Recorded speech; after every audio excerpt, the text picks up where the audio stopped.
Burst of Words Poetry Podcast.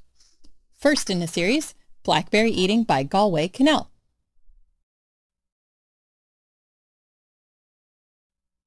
I love to go out in late September among the fat, overripe, icy black blackberries to eat blackberries for breakfast. The stalks very prickly, a penalty they earn for knowing the black art of blackberry making. And as I stand among them, lifting the stalks to my mouth, the ripest berries fall almost unbidden to my tongue, as words sometimes do, certain peculiar words like strength or squinched.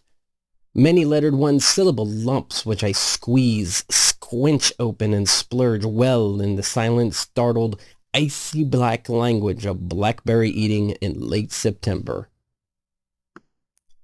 Such juicy language oozes from this poem, with a word here and there that's a mouthful, much like those fat blackberries ripe at summer's end. Listen to the progression of sounds that are so juicy. A plethora of S sounds, one on top of another, which is the work of the literary device known as consonants, repeated consonant sounds. September, icy, breakfast, stalks, ripest. And then alliteration, which is the repetition of initial sounds. A full-on burst of them. Strengths, squinched, syllable, squeeze, squinch, splurge, silent, startled, all in just 4 lines. Some of these sounds show the use of onomatopoeia, such as squinch and squeeze, as do some lines for our next focus.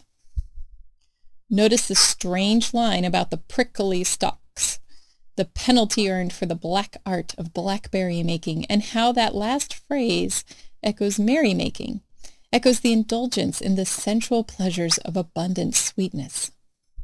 Just after that, when the ripest berries fall almost unbidden to my tongue, notice how this line evokes the image of a forbidden fruit, of enjoying something in secret and overmuch, with no temperance or moderation of this pleasure.